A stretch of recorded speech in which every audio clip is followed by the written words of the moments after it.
What is the great terror of growing old? It is not the failing of the body, the aches in the joints, or the graying of the hair. It is the slow, creeping horror of becoming invisible. It is the moment you realize that the family you gave your entire life to no longer sees you. They only see a burden. My name is Victoria, and this is the story of how a moment of shocking, childish cruelty finally opened my eyes to the fact that I had vanished from my own life, and how I began the long, painful journey to reappear. Dignity is a quiet thing. It isn't a jewel you can wear or a car you can drive. It is a thread of light inside your soul, a private inner warmth that tells you that you have value, that you matter.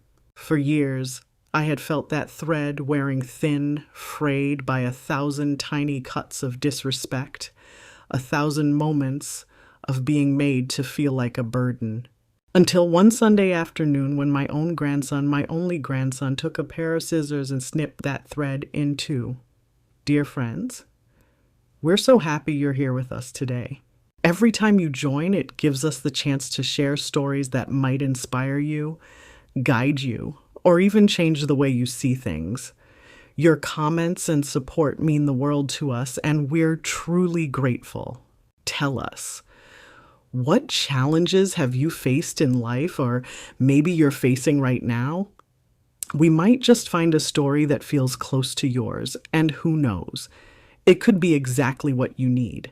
So stay with us, don't miss what's coming next. I am 72 years old. For 45 of those years, I was a registered nurse. I spent my life in the service of others, tending to the sick, comforting the dying, bringing new life into the world. My hands, now gnarled with arthritis, have soothed fevers, dressed wounds, and held the hands of the frightened. I have earned my rest. But rest, I have learned, is not the same as peace. After my husband passed, the fortress of my health began to show its cracks. The battles of old age are fought on a quiet internal front. There is the arthritis that turns the simple act of opening a jar into a Herculean trial. There are the hot flashes, those sudden volcanic surges of heat that leave you breathless and slick with sweat, a cruel final joke from a body past its prime. And with the arthritis came the ointments, strong medicinal creams that smelled of wintergreen and camphor. They were the only things that eased the deep, grinding ache in my joints. The scent clung to my clothes, my skin, my hair. It was the scent of my private battle, the scent of my survival. It was my daughter Brenda who insisted I move in with them. "Mama, it's not right for you to be alone," she had said, her voice full of a concern that I now understand was a lie. "We have the space. Mark and I, we worry about you. And Kevin needs his grandmother." So I sold my small, paid-off house, the one filled with memories of my husband, and gave the majority of the money to Brenda, a gift to help with their expenses. I moved into the guest room of their sprawling, sterile house in a wealthy suburb. I moved from a home into a holding cell. The incident, the one that broke everything, happened on the day of the annual family portrait. This was Brenda's personal Super Bowl. It was an elaborate performance of familial perfection, a photograph destined for an expensive, gold-leafed Christmas card designed to make her friends and rivals burn with envy. The stress in the house was palpable. My son-in-law, Mark, a man who measured the world in stock prices and profit margins, was irritated by the disruption. Brenda was a frantic general, barking orders about clothes and hair. And my grandson, 10-year-old Kevin, a boy raised in a world of instant gratification and casual indifference, was being particularly difficult. I was having a bad day. The damp weather had settled deep into my bones, and I had applied an extra layer of my strong-smelling ointment to my hands and knees just to be able to move without wincing. "Kevin, for heaven's sake, go give your grandmother a hug before we leave," Brenda commanded, trying to force a moment of Hallmark card tenderness. Kevin trudged over to my armchair, his face a mask of childish petulance. He leaned in, then stopped abruptly, his nose wrinkling in theatrical disgust. He recoiled as if he had been slapped. "No way," he said, his voice loud and cruel in the tense silence of the room. "I'm not hugging her." "Kevin!" Brenda snapped, her voice on edge. "Do as I say." "I won't," he shouted, pointing a finger at me. "She stinks." "Grandma stinks." The words, so simple, so childishly brutal, hung in the air. Mark snickered from the doorway. But it was my daughter's face that I watched.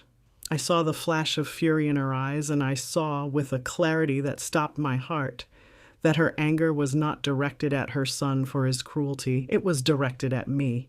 At me for being old, for being sick, for being the source of this ugly, inconvenient, and embarrassing moment that was ruining her perfect picture. She looked at me. Her own mother, a woman who had spent countless nights of her own life soothing his childhood fevers, and her expression was one of pure, unadulterated annoyance. The thread of my dignity, so frayed and worn, finally snapped. In the ringing silence of that perfectly decorated room, I understood that I was utterly, completely, and finally alone. The silence that followed my grandson's cruel declaration was heavy and absolute. In that moment, the universe seemed to hold its breath, waiting for a mother to defend her own, for a father to teach his son about respect. But the universe waited in vain. My son-in-law, Mark, let out a short, sharp snort of a laugh, which he quickly disguised as a cough. But it was Brenda, my daughter, whose reaction truly sealed my fate. Her face, a mask of fury, just a moment before smoothed over into one of cold, brittle efficiency. She did not look at me. She did not admonish her son. She simply clapped her hands together, a sharp, dismissive sound that broke the spell. "Well, we are going to be late," she announced to the room, her voice tight with an anger she was directing at the schedule, at the day, at anything but the real source of the ugliness. "Kevin, Mark, in the car. Now." And just like that, I was erased from the family portrait. I was left behind in the silent house, a problem to be dealt with later, a piece of inconvenient, smelly furniture. Brenda paused at the door, her hand on the knob, still not looking at me. "Grandma, you just rest here," she said, her voice flat. "We'll talk about this when we get back." The front door closed, and I heard the sound of their car starting in the driveway, its engine a triumphant roar as it pulled away. It was in that moment of total, silent abandonment that the first flicker of a cold, hard anger began to burn away the fog of my pain.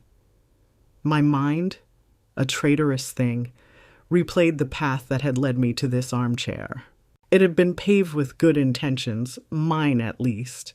After my James passed, I was lonely, of course, but I was not helpless. I had my small brick house fully paid for, with a garden I had tended for 40 years. I had my friends from the hospital auxiliary, my weekly bridge game, my quiet, orderly life. I was a person. Then Brenda began her campaign. Daily phone calls, each one a delicate, strategic placement of guilt and concern.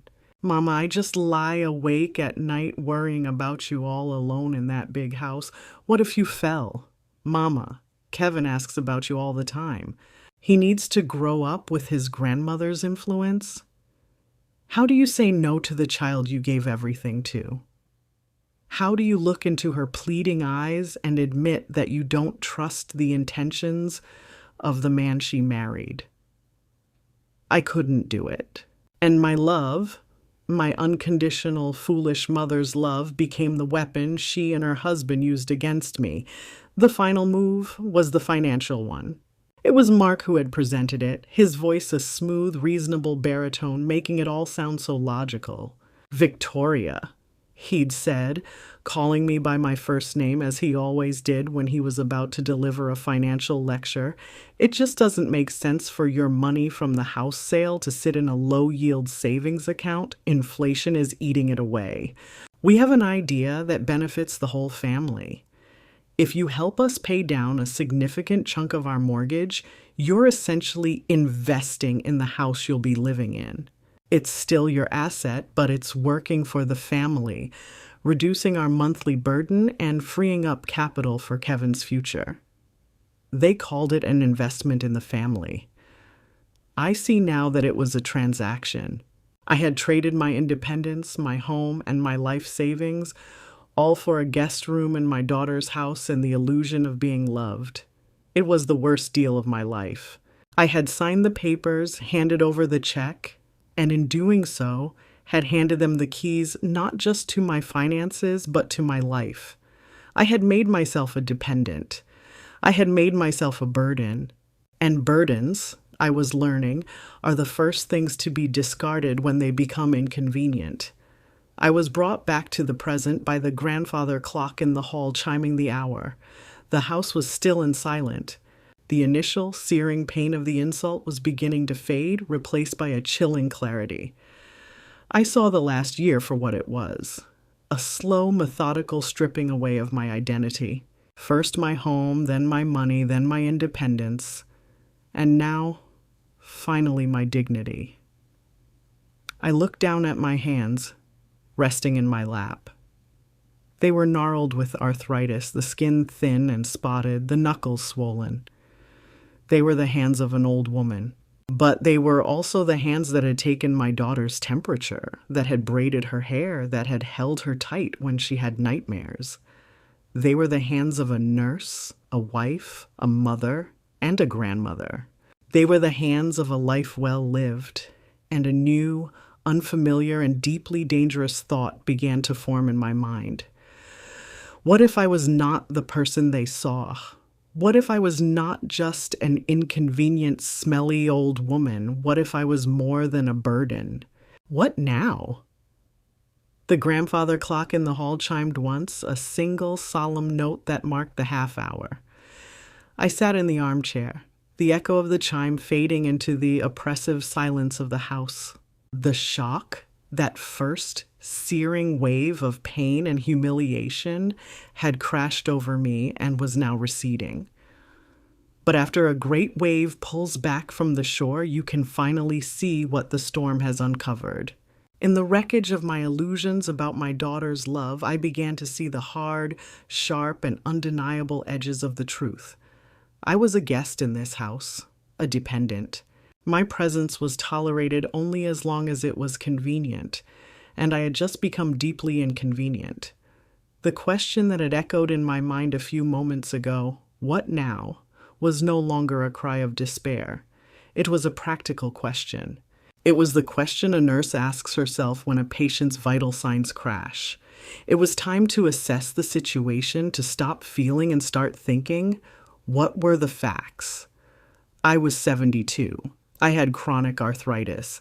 My life savings, the proceeds from the sale of my home, were gone, absorbed into my daughter's mortgage.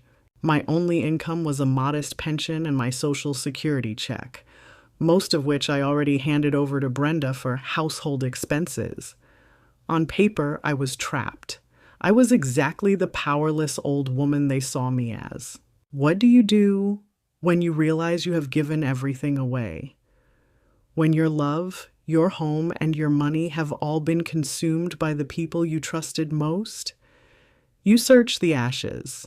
You look for the one thing they couldn't take, the one thing they never knew existed. My husband, James, was a quiet man, a postal worker who believed in order, routine, and preparing for the worst. He had seen the seeds of my daughter's materialism and her husband's naked greed long before I had been willing to open my eyes. "Brenda loves shiny things, Victoria," he had told me once, years ago. And that husband of hers, he's a man who would sell his own reflection if he thought he could get a good price for it. You be careful, honey. Your heart is too soft. And then I remembered. It was a memory from one of the last lucid weeks before he passed. He had called me over to his old wooden desk. He'd handed me a heavy, worn copy of Leaves of Grass by Walt Whitman, his favorite book of poetry. There might come a rainy day, Vicky, he had whispered, his voice weak. A day when you need your own umbrella and no one else is offering one. When that day comes, read some poetry. At the time, I thought he was being sentimental. Now, I understood. With a surge of adrenaline that pushed through the ache in my joints, I stood up and walked to my room, the guest suite. In the bookshelf, among the few books I had brought with me from my real home, was the old familiar copy of Leaves of Grass. My hands trembled as I took it down. It felt heavier than I remembered. I opened it, and near the back I found it. The pages had been carefully hollowed out, and nestled inside in a small oilcloth pouch were two things. The first was a savings passbook from a small independent credit union on the other side of town, a bank I hadn't been to in 20 years. The account was in my name only, with a balance of just over $15,000. The second was a handwritten note from James. For my Vicky, it read, in case the rain ever comes. This is your umbrella. Use it to find the sun. I love you always. Jay. Tears finally came, but they were not tears of pain or humiliation. They were tears of profound, aching love for the good, quiet man who was still taking care of me, even from beyond the grave. It wasn't a fortune, but it was a seed. It was a secret. It was a beginning. It was mine. I carefully placed the book and its precious contents into my handbag just as I heard the family car pull into the driveway. I wiped my eyes, smoothed my dress, and returned to the armchair in the living room, my face a mask of serene, grandmotherly calm. They came inside, their moods artificially bright now that the unpleasantness was over and the perfect family portrait had been taken. Brenda came over to me, avoiding my eyes. Mama, she said, her voice dripping with a false dismissive sweetness. I am so sorry about what Kevin said. You know how children are. They just blurt things out without thinking. She was offering me an excuse, not an apology. She was giving me a chance to smooth things over, to accept my place, to let the ugly moment be forgotten. The old Victoria would have latched onto that, desperate for a return to a false peace. But I was not the old Victoria anymore. I looked up at my daughter, this stranger with my eyes and her husband's soul, and I smiled. It's quite all right, dear, I said, my voice soft and enigmatic. Sometimes children are the only ones who speak the truth. She stared at me, a flicker of confusion in her eyes. She heard the words of an old woman accepting her place, but I knew the truth. I had my umbrella. And I was just waiting for the right moment to walk out of their house and into the rain. The punishment for my crime of being old, sick, and embarrassing was silence. In the days that followed the disastrous family portrait incident, my daughter and her husband treated me like a ghost. They moved around me, they spoke through me, but they never spoke to me. They thought they were isolating me, cutting me off from the warmth of the family I had so foolishly given up everything for. In reality, they were giving me the one thing I needed most, the time and privacy to plot my escape. The old worn passbook from Leaves of Grass became my secret talisman. I would take it out in the quiet of my room, running my fingers over my late husband's familiar, elegant handwriting. It was a promise, but I needed to know if it was one that could still be kept. An account, dormant for 20 years, could have been closed, absorbed by the state, or eaten away by fees. My entire future now hinged on a single terrifying question. Was the rainy day fund real, or was it just another ghost? I had to go to the bank. The credit union was on the far side of the city in a neighborhood I hadn't visited in years. This presented my first logistical challenge. I couldn't ask Brenda or Mark for a ride, and the question, why that bank, Mama, would be unanswerable. I had to go alone. Have you ever had to plan a secret mission from inside your own home? Every quiet search on my laptop for the bus schedule, every nervous glance over my shoulder felt like an act of high-stakes espionage. I was a spy in the house of my own family, and my mission was to reclaim my own life. I chose a Tuesday when I knew Brenda had her weekly lunch with her friends and Mark would be at his downtown office. I put on my best coat, placed the passbook in my handbag as if it were a holy relic, and slipped out of the house. The walk to the bus stop was the first time I had been truly alone, out in the world, in months. The air, though chilly, felt clean and full of possibility. The credit union was smaller than I remembered, a humble brick building dwarfed by the newer, flashier banks around it. I walked in, my heart pounding a nervous rhythm against my ribs. I approached a young teller, a girl no older than my grandson, and slid the old faded passbook under the glass. "I'd like to check the balance on this account, please," I said, my voice steadier than I felt. She looked at the passbook as if it were an artifact from an archaeological dig. She tried typing the number into her modern computer system, her brow furrowed in concentration. She said. "This is an old one. I'm going to need to get my manager." My heart sank. This was it, a dead end. The manager, a kind-faced woman about my daughter's age, came over. She looked at the passbook, then at me, a flicker of recognition in her eyes. "Mrs. Jackson?" she asked, using my married name. "I remember you. You and your husband opened this account when I was just a teller trainee. Let me see what I can find." The next 5 minutes were the longest of my life. My entire future depended on what her computer screen would tell her. Was the umbrella my husband left me still there, or had it been lost to time? Finally, the manager looked up from her screen and a warm, genuine smile spread across her face. "Well, Victoria," she said, her voice full of a pleasant surprise, "it's a good thing you came in. The account has been dormant, but it is very much active, and with 20 years of accrued compounded interest, well, James always did pick the best long-term savings plan." She turned the screen towards me. The number I saw made me gasp.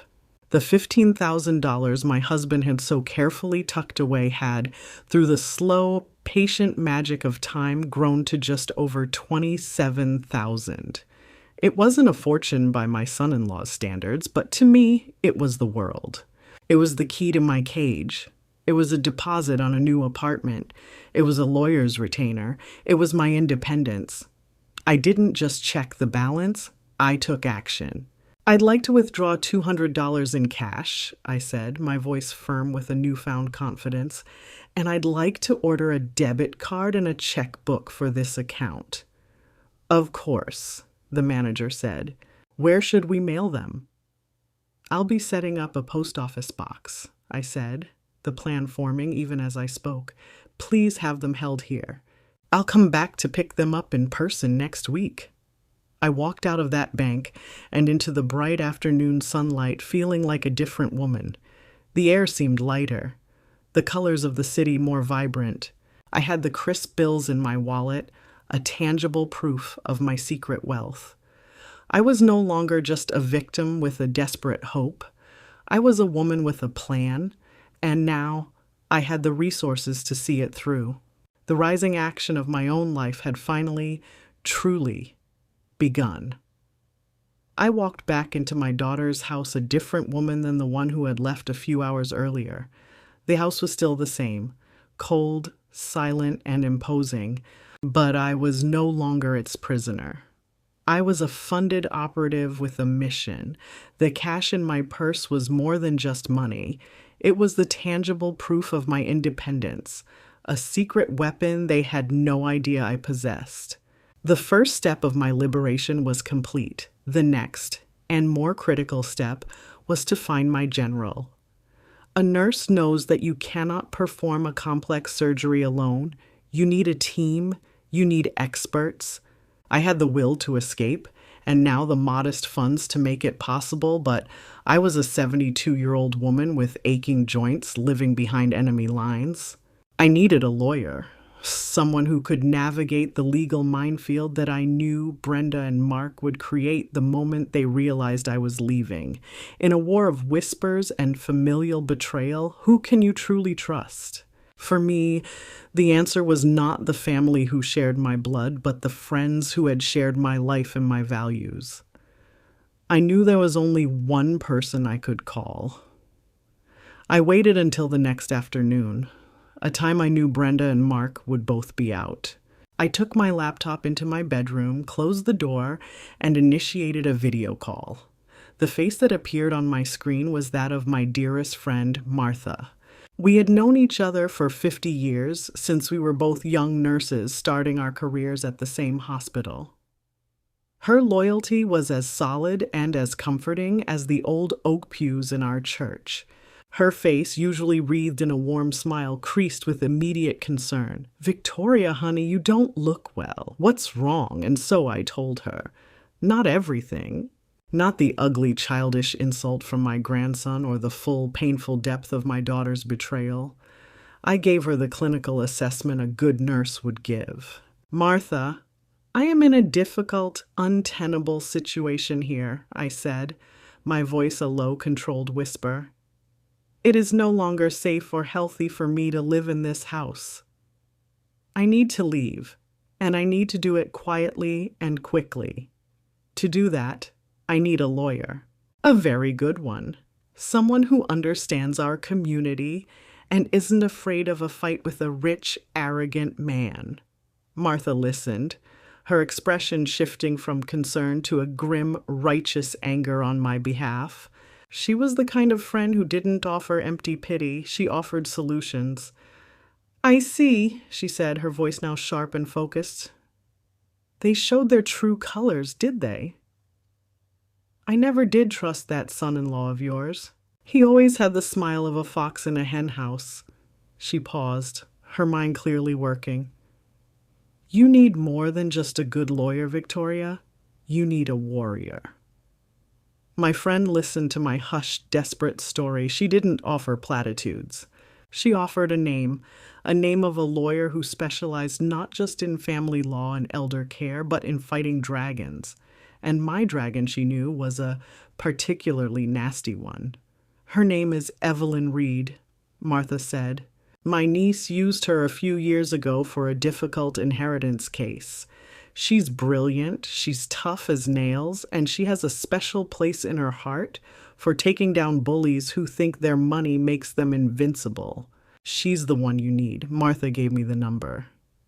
The moment we hung up, I felt another surge of strength. My small one-woman rebellion was growing. I now had an army of two. I immediately called Miss Reed's office. I was nervous, my voice quavering slightly as I explained to the paralegal that I was seeking a consultation on a sensitive family matter. I didn't have to wait long. An appointment was made for the following week. That night, for the first time in a long time, I slept without the aid of painkillers for the ache in my soul. I had resources. I had a trusted confidant. And now I had an appointment with a warrior who would, I prayed, help me fight my way back to the sunlight. The rising action of my life was no longer a gentle slope. It was a steep, determined climb. I was systematically assembling the pieces I would need to build a new life. I looked at the name and address I had written down on a piece of paper and hidden in the pages of my Whitman. Evelyn Reed, attorney at law. It wasn't just a name. It was a promise. It was the blueprint for the next phase of my escape. The week leading up to my appointment with Evelyn Reed was a masterclass in quiet deception. I feigned a renewed interest in a church charity group that met on the other side of town, giving myself the perfect excuse to be gone for an entire afternoon. Brenda barely registered my explanation, her mind too consumed with her own social calendar to pay much attention to the comings and goings of the woman she had rendered invisible. Her neglect, once a source of deep pain, had become my most valuable asset. Evelyn Reed's office was a sanctuary. It was a calm, orderly space filled with thriving plants and books that felt both professional and deeply human. Evelyn herself was a woman in her 50s with intelligent, compassionate eyes and an air of unshakable competence. She didn't rush me. She poured me a cup of tea and simply said, "Victoria, take your time. Tell me everything." I laid out the ugly, humiliating facts of my life for this stranger, my voice a quiet, steady murmur. I told her about the ointment, the family portrait, the name-calling. I told her about the manipulative investment that had stolen my home and my savings. I expected to see pity in her eyes, the same pity I had seen from other acquaintances, which always felt like a confirmation of my own pathetic state. Instead, I saw a familiar look. It was the look of a skilled nurse who has just seen a diseased organ that needs to be cut out cleanly and without hesitation. When I was finished, she was silent for a moment. "Victoria," she said, her voice firm but kind, "what you have described is a textbook case of elder financial abuse coupled with severe emotional and psychological abuse. You have done nothing wrong. The shame you feel belongs to them, not to you." Her words, so simple and so direct, were a balm to a wound I didn't even know was still open. Then she leaned forward. "All business. Now," she said, "here is what we are going to do. Have you ever been lost in a dark, terrifying forest only to have a seasoned guide appear and hand you a map and a compass?" Each step of her plan, the new bank account, the housing consultant, the legal filings, was a point of light on a clear path leading back to my own life. "First," she began, "we secure your resources. That rainy day fund is your seed money for a new life. Tomorrow you will go back to that credit union. You will withdraw every penny and close the account. We will then open a new account at a new bank with only your name on it. We will put the funds there, safe from any claim he could possibly make. Second," she continued, "we find you a new home. I work with a wonderful housing consultant who specializes in finding safe, affordable apartments in reputable senior communities. She is discreet and she is fast. While Brenda and Mark think you are at your charity group, you and I will be looking at apartments.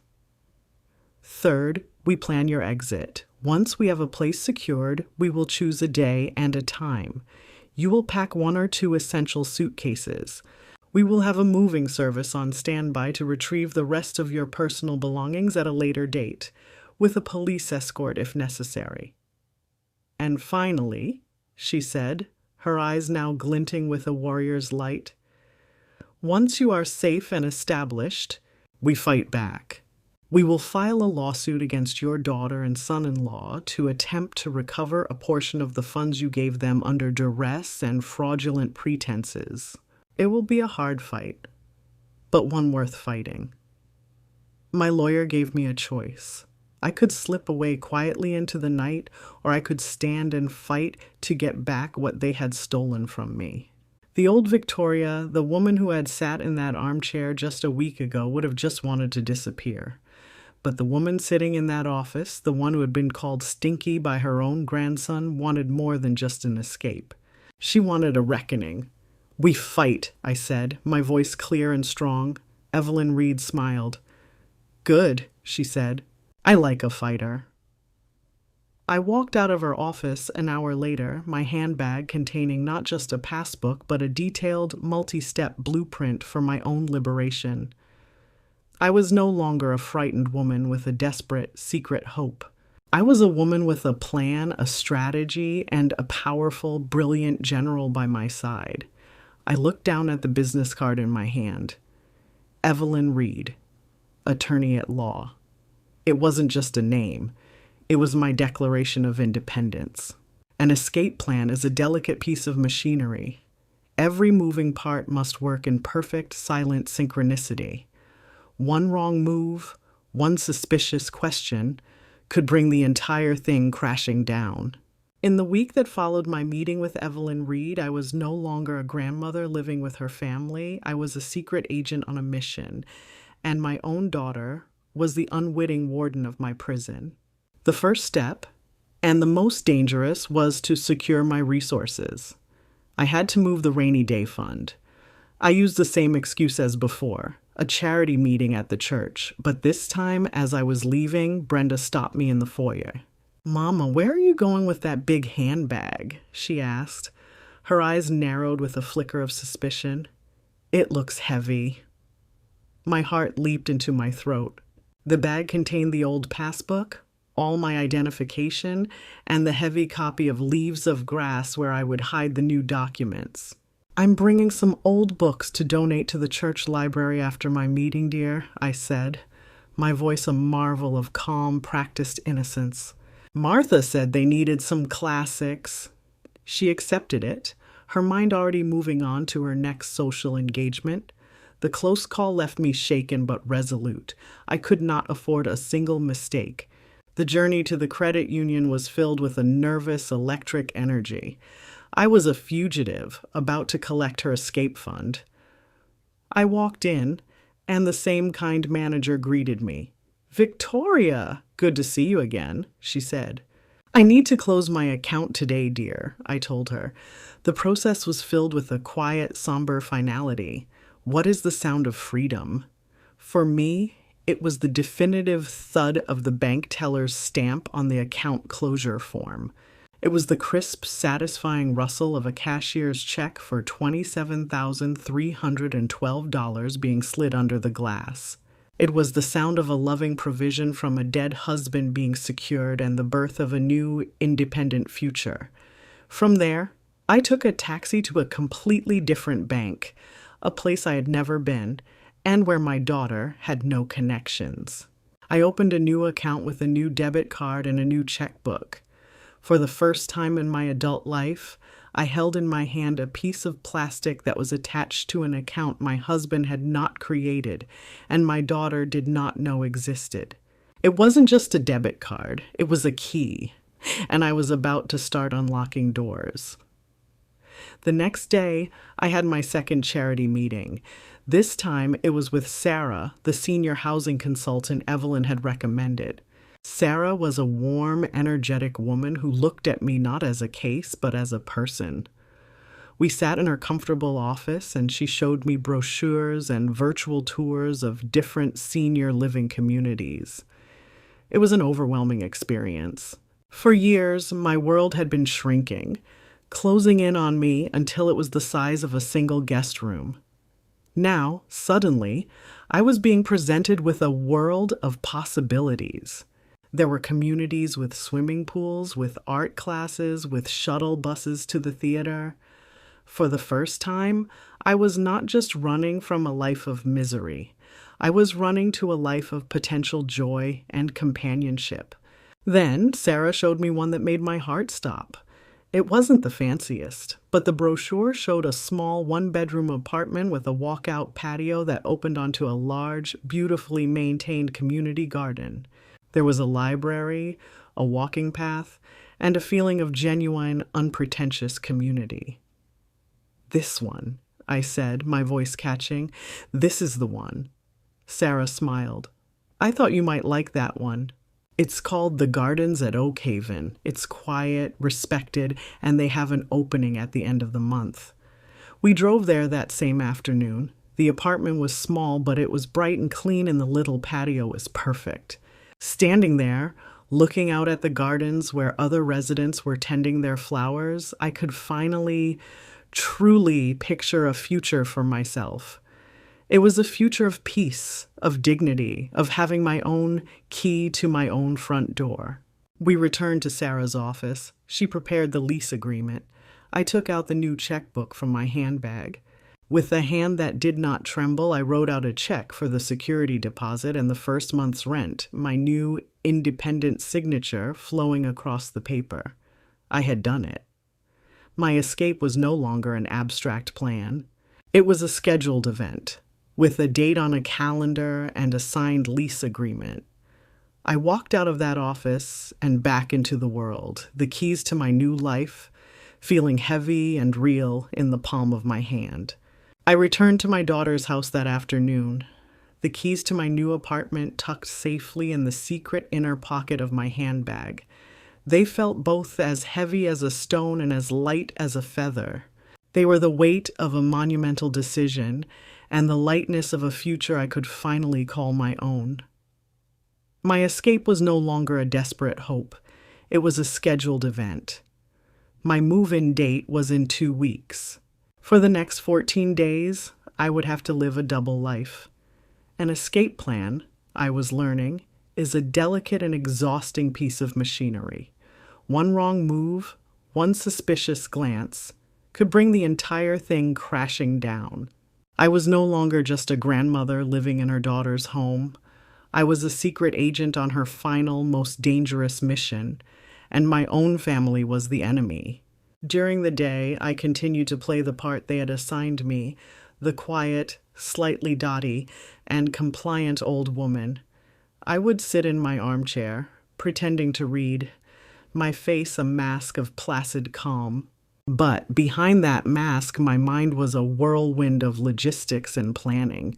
Have you ever had to smile and make pleasant conversation with the very people you are plotting to escape from? It is the most exhausting kind of acting. Every polite nod I gave Brenda, every quiet, "Yes, dear," I murmured to Mark, was a lie. Each one was a piece of camouflage, a carefully placed leaf hiding the revolution that was happening in my heart and in my secret new bank account. At night, after they were asleep, my real work began. I went through my belongings, my movements silent and methodical in the dark. Every object in my room was a piece of a story. Some told the story of a happy 45-year marriage to my James. Others told the story of my daughter's bright, joyful childhood, and some, the newer, colder things they had bought for me, told the story of my imprisonment.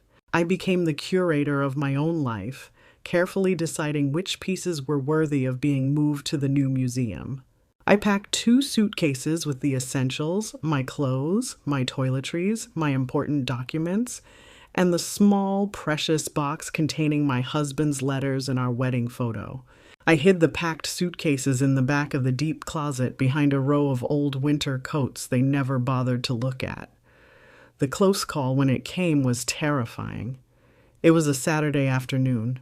I was sitting on my bed, the signed lease for my new apartment in my hands. I was reading it over and over, the legal language a beautiful and concrete promise of my freedom. I was so engrossed, I didn't hear my daughter's footsteps in the hall. The door swung open without a knock. "Mama, have you seen my—" Brenda began, then stopped, her eyes fixing on the official-looking document in my hands. My heart leaped into my throat. There was a moment of pure frozen panic. The walls of my prison suddenly felt paper-thin, and I knew I was running out of time. I folded the papers with a calm I did not feel and slipped them under a pillow. I looked up at her and feigned the slight confusion she had come to expect from me. "Oh, Brenda, you startled me," I said, my voice a little shaky. "I was just looking at some papers from the hospital. An old insurance explanation of benefits. You know how confusing they are." She stared at me for a long moment, a flicker of suspicion in her eyes. I held her gaze, my expression one of weary, grandmotherly befuddlement. Finally, she shrugged, her mind already on whatever trivial thing she had come for. "Never mind," she said and walked out. I sat there for a long time after she left, my body trembling with adrenaline. It had been too close. I knew then that I couldn't wait until the end of the month. I had to move up the timeline.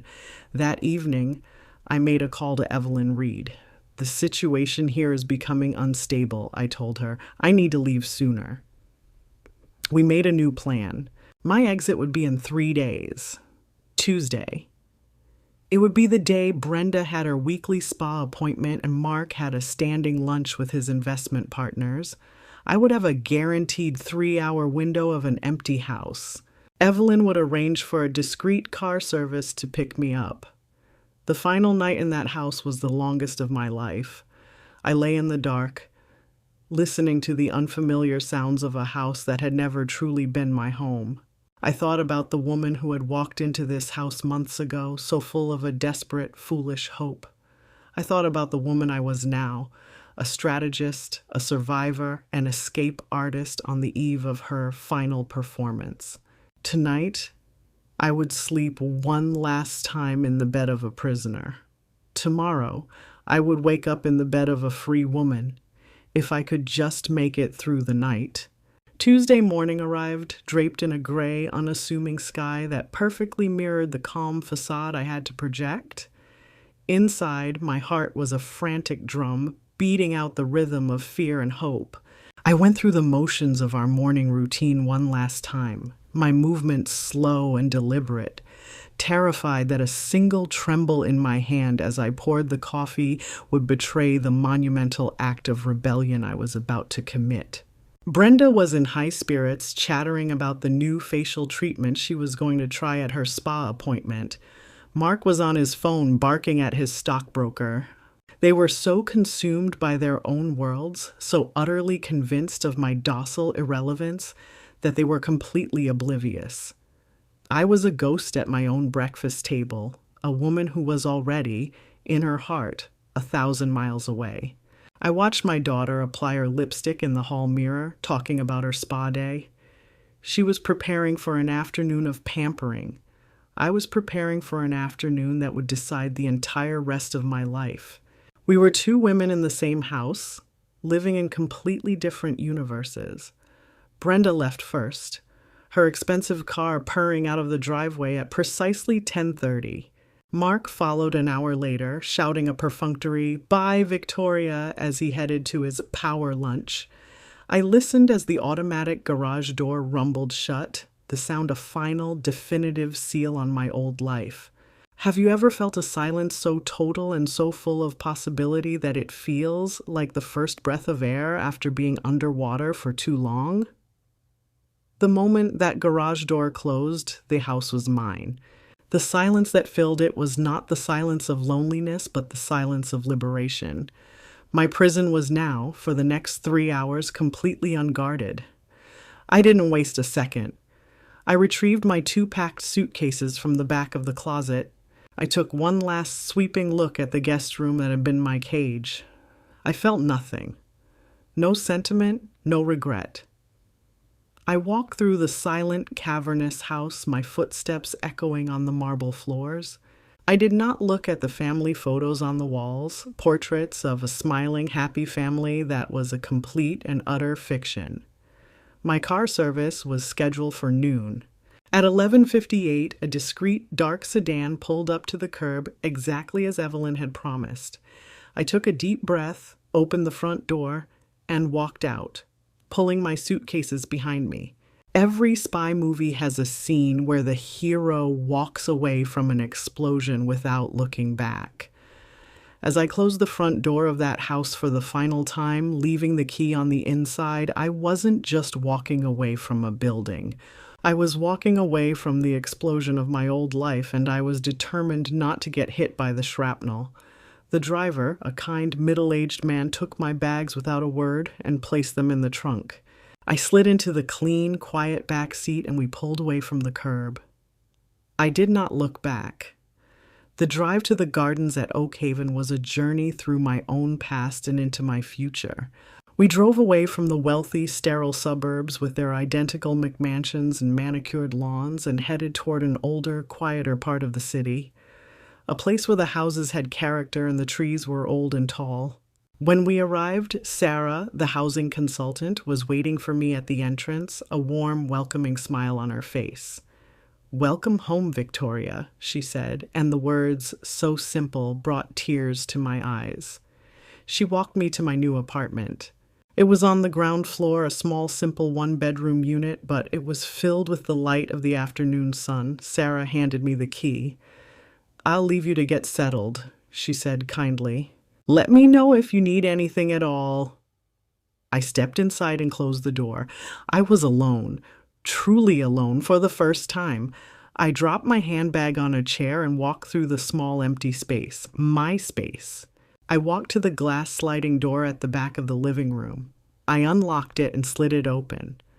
I stepped out onto my own small patio.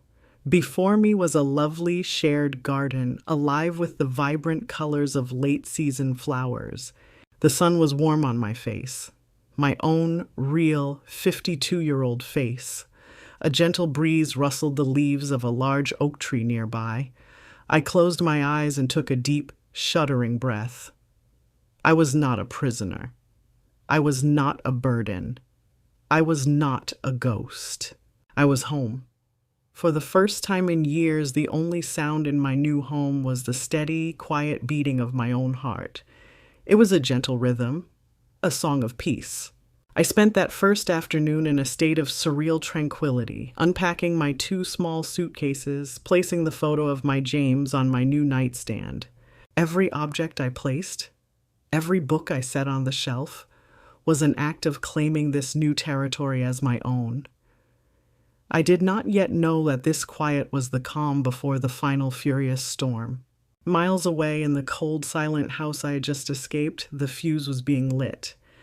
Brenda returned from her spa day just after 4 o'clock, her skin glowing, her mind full of neighborhood gossip.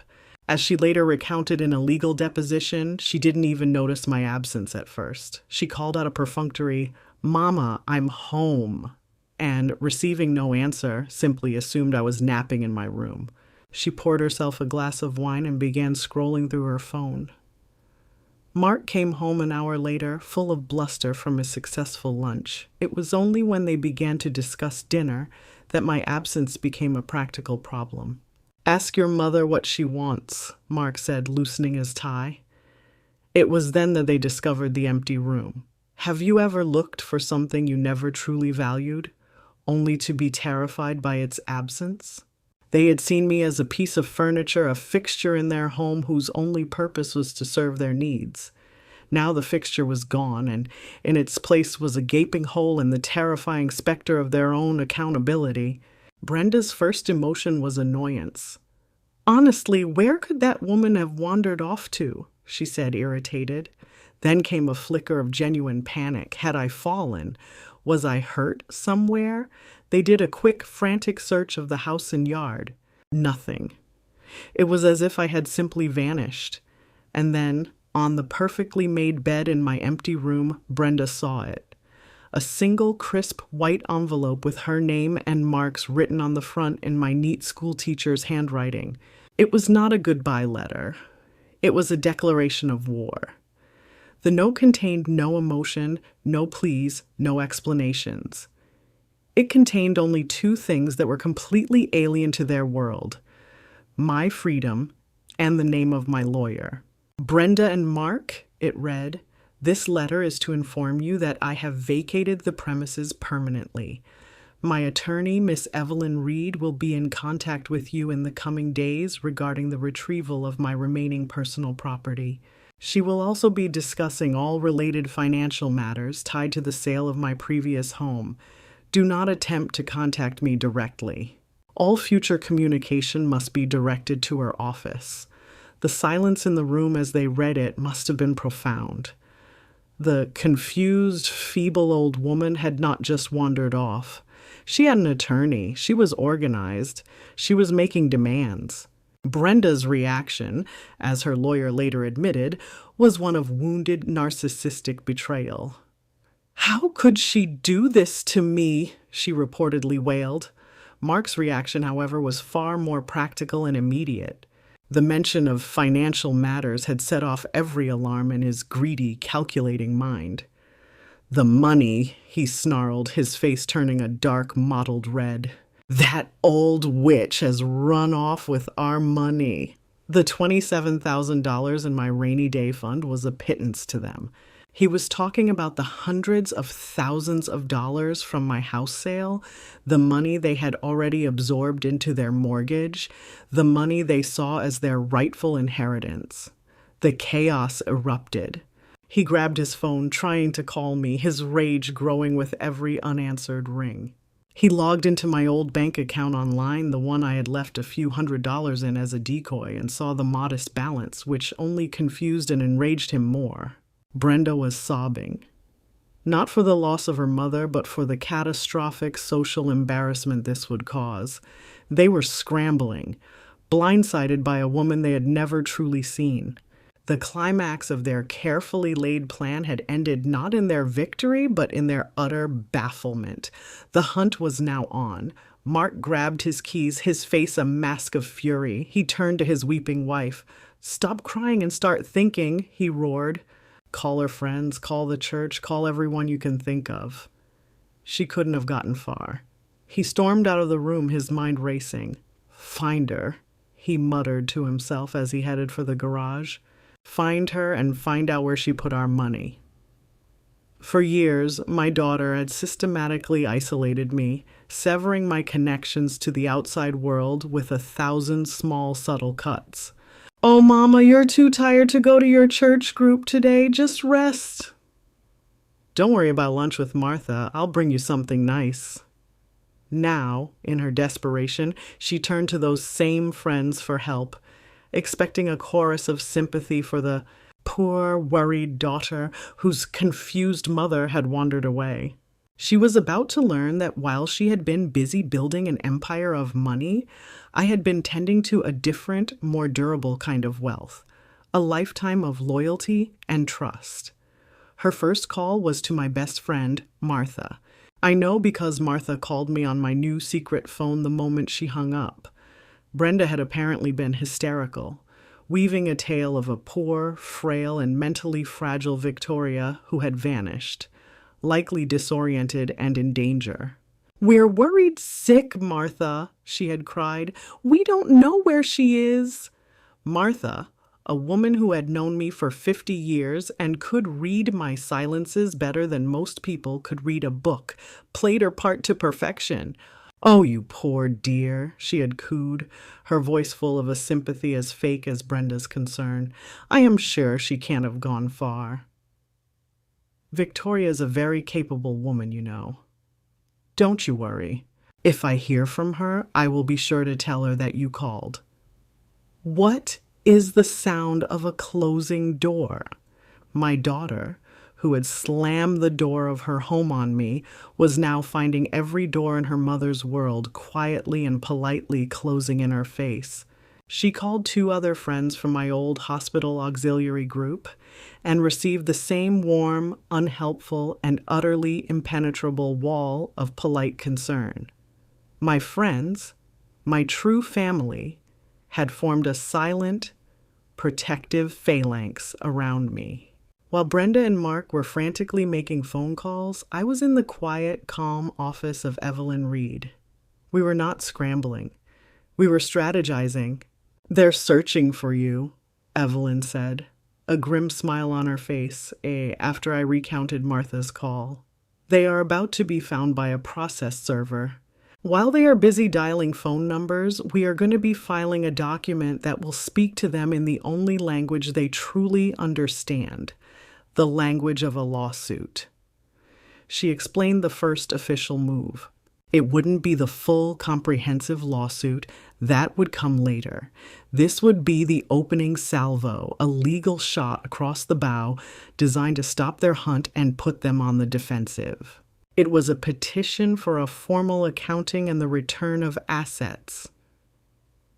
This document, Evelyn explained, holding up the thick, intimidating sheaf of papers, formally petitions the court to compel Brenda and Mark to provide a complete and detailed accounting of every penny you gifted them from the sale of your house. It cites the legal doctrines of undue influence and presumptive financial exploitation of an elder. It puts the burden of proof on them to show that they did not manipulate you. It was a brilliant legal maneuver. It instantly shattered their narrative of the confused old woman.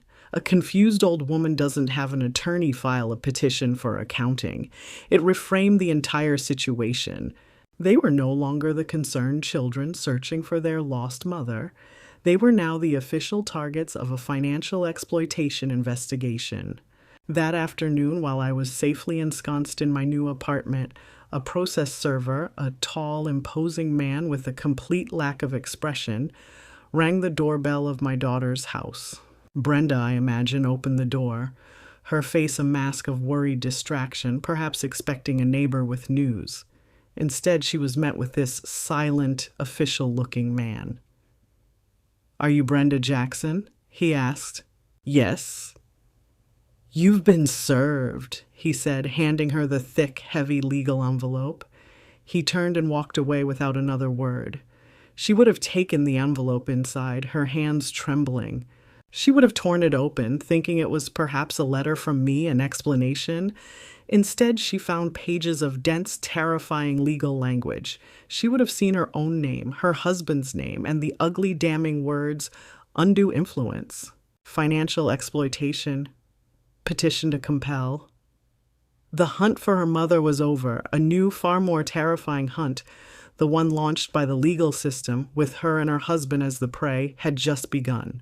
I can picture her, standing in her marble foyer, the papers shaking in her hand, the color draining from her face as she realized that the quiet, frail old woman she had cast out was about to bring the full, crushing weight of the law down upon her.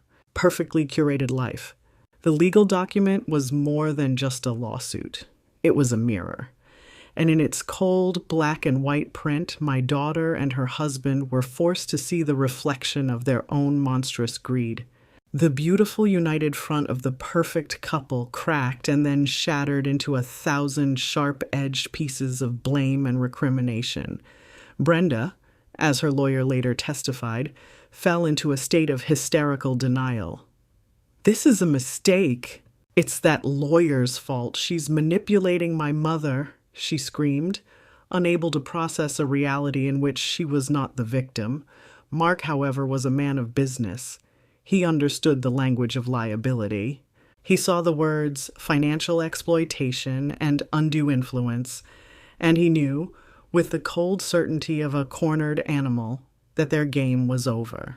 He immediately called his own lawyer, a bulldog litigator who had made a career of crushing smaller opponents. But the advice he received was grim. "You need to understand, Mark," his lawyer told him, "in cases of elder financial abuse, the burden of proof is on you. You have to prove that Victoria's gift was given without any form of duress or manipulation. Given her age, her recent widowhood, and the fact that it was her entire life savings, that is going to be a very, very high bar to clear in front of a jury." What happens when a bully's best weapon, his money, becomes his greatest liability? Their lawyer explained that every dollar they had taken from me was now a link in a chain that could drag them to the bottom of a legal ocean. He advised them to find me, to try and negotiate a settlement, to make this go away as quietly as possible. But I had no intention of being quiet, not anymore. That afternoon, I sat with Evelyn Reed in her office. She had already received a frantic, blustering call from Mark's lawyer. "He's scared," Evelyn said with a grim smile. "He knows he's trapped.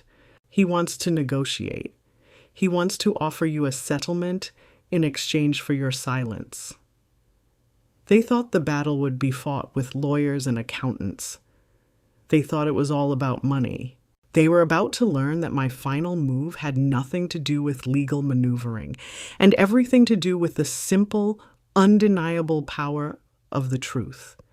A truth I was about to make very, very public. "I don't want to negotiate, Evelyn," I said, my voice clear and firm. "I want to finish this." Evelyn had a contact, a respected investigative reporter at the Atlanta Journal-Constitution who specialized in stories of social justice. An hour later, I was sitting in a quiet conference room telling my story to a woman with a notepad and a compassionate, intelligent gaze. I was not hysterical. I was not vengeful. I was a retired nurse, a teacher, a mother, and a grandmother, calmly and factually recounting a story of familial betrayal. I told her everything.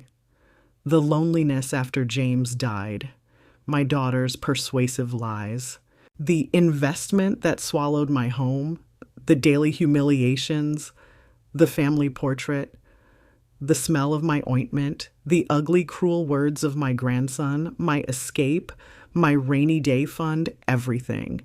The story was published online the next morning. The headline was devastating in its simplicity. "Beloved Atlanta nurse, 72, alleges reign of humiliation and financial exploitation by daughter and son-in-law." The article was a firestorm. It contained excerpts from my interview, my words ringing with a quiet, unimpeachable dignity. It mentioned the name of Mark's development company. It quoted legal experts on elder abuse. It was a masterpiece of factual, emotional, and ethical storytelling. This was the true checkmate. It was a move they could never have anticipated. They were prepared to fight a legal battle in the private, shadowy world of courtrooms and depositions. They were utterly unprepared to fight a public battle for their very souls in the court of public opinion. The phone in my new quiet apartment began to ring. It was my friend Martha, her voice full of pride and love. It was old colleagues from the hospital offering their support. It was my church pastor assuring me of their prayers. My community, which Brenda had tried to cut me off from, was now wrapping its arms around me. Meanwhile, their world was imploding. Mark's business partners, seeing his name tied to a scandal of elder abuse, began to distance themselves. Brenda's social circle, the one she had prized above all else, evaporated. Her friends suddenly unavailable to take her tearful calls. The climax of my story was not a loud, angry confrontation. It was the quiet, powerful click of a publish button on a website. It was the moment my private pain became a public truth, a truth that disarmed my tormentors more completely than any legal filing ever could. They were not just facing a lawsuit now, they were facing a public disgrace, and there was nowhere left for them to hide. The truth, once it is released into the world, is a force of nature. It cannot be contained, controlled, or ignored. The story that I had hidden in shame for years, the one that had festered in the silent rooms of my daughter's house, was now on 1,000 computer screens and news feeds across Atlanta. And it was doing the work I could never have done alone. It was making my abusers accountable. The public reaction was a tidal wave. The online comments section of the article was a roaring chorus of support for me and outrage against Brenda and Mark. Old colleagues from the hospital, neighbors from my former street, members of my church, they all rallied. Their words, a powerful shield against the years of gaslighting and abuse I had endured. My private story had become a public cause. For Mark and Brenda, the fallout was swift and brutal. Mark's business partners, terrified of being associated with a public scandal involving elder abuse, called an emergency meeting and forced his resignation. The investors who hadn't already fled were now threatening to sue the entire company. Brenda's carefully curated social world, the one for which she had sacrificed her own mother, vanished overnight. Invitations were rescinded. Her phone calls went unanswered. She had become a pariah. 2 days after the article was published, Evelyn Reed received a call from Mark's lawyer. The arrogant, blustering tone was gone, replaced by the weary, defeated voice of a man waving a white flag. "What does your client want, Evelyn?" he asked, dispensing with all pretense. "Just tell us the terms." "They want this to be over. What is the price of a ruined reputation?" My daughter and her husband were about to find out. The call from their lawyer was not a negotiation, it was a plea for mercy. How much would they have to pay to try and make the truth go away? Evelyn and I met that afternoon in her office. "We are in a position of absolute strength, Victoria," she said. "We can demand almost anything. The full return of your money is a given. We can likely get the house. We can demand a significant sum for pain and suffering. You have them cornered. So the question is, what do you want? Did I want their house? That cold monument to their greed? Did I want a large cash settlement? A fortune built on their lies? Did I want revenge? I thought about it for a long, quiet moment. What I wanted was not on her list. I wanted something far more meaningful than money and far more painful for them to give. "Here are my terms," I said, my voice steady and clear. "First, the money. I want the full amount from the sale of my home returned to me, with interest calculated from the date of the transfer. That is non-negotiable." "Done," Evelyn said. making a note. Second, I continued, I want a formal public apology, not a private letter. I want them to write a full letter of apology to me, admitting to their emotional and financial abuse, and it must be published as a letter to the editor in the same newspaper that published my story. My dignity was taken from me publicly. I want it returned publicly. Evelyn's eyebrows shot up. She smiled. Audacious. I love it. What's the third term?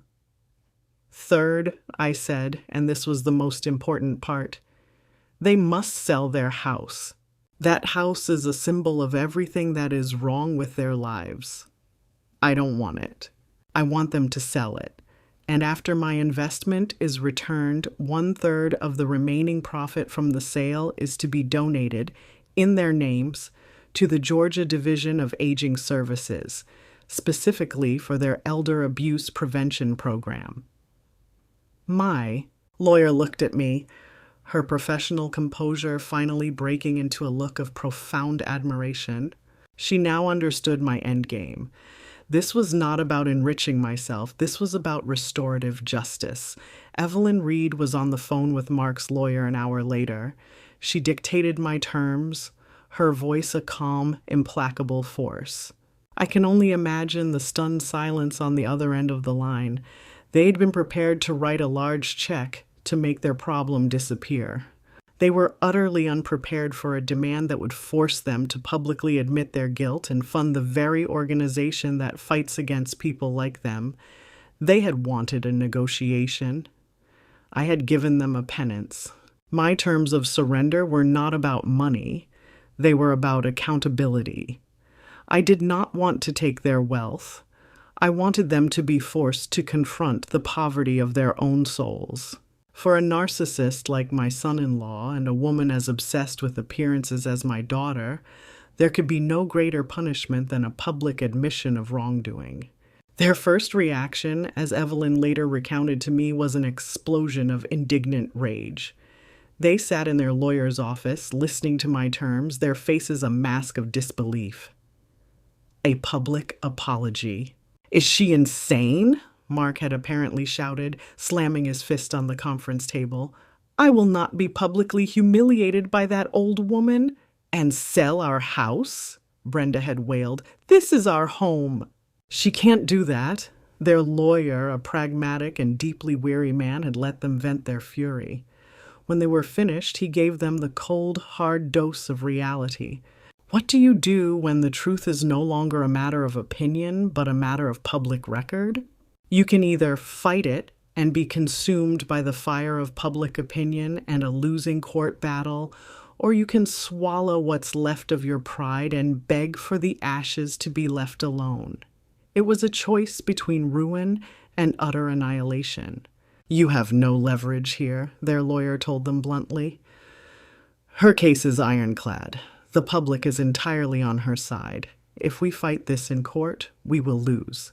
The judge will likely award her everything she is asking for and more, and the details of your finances and your personal conduct will be dragged through the mud for months. This settlement, this is a gift. It's her offering you a way to make this stop. It is my strongest professional advice that you take it. And so, cornered and defeated, they capitulated. The signing of the settlement agreement took place a week later in Evelyn's office. It was a quiet, somber, and joyless affair. Brenda and Mark sat on one side of the table, their faces pale and drawn. They looked smaller somehow, stripped of their usual arrogance. They did not look at me. I signed the documents with a steady hand, my signature no longer the uncertain scrawl of a dependent, but the firm, confident mark of a woman in full control of her own life. In the weeks that followed, the terms of their penance played out, one by one. First came the apology. It was published in the Sunday edition of the Atlanta Journal-Constitution in the letters to the editor section. It was a dry, legalistic piece of writing, clearly drafted by their lawyer, but the words were there for the entire city to see. We, Brenda and Mark Jackson, wish to offer our sincerest and most profound public apology to our mother and mother-in-law, Victoria Jackson, for the emotional distress and financial hardship we caused her. I read it in my new sunny apartment, not with a sense of triumph, but with a quiet, somber feeling of closure. Next, a for sale sign went up in front of their sprawling cold house. It sold quickly in the hot real estate market. A month later, my lawyer received confirmation that two things had happened. First, the full amount of my gift, with interest, had been wired into my new secure bank account. Second, a certified check for over $200,000, one-third of their profit from the sale of the house, had been delivered to the Georgia Division of Aging Services. They thought selling their house and writing a check was the end of their story. They didn't understand that the true consequence was not in the loss of their assets, but in the quiet, empty life they were now sentenced to live together, with no one to blame but each other. The legal battle was over. The money was returned. The apology was made public.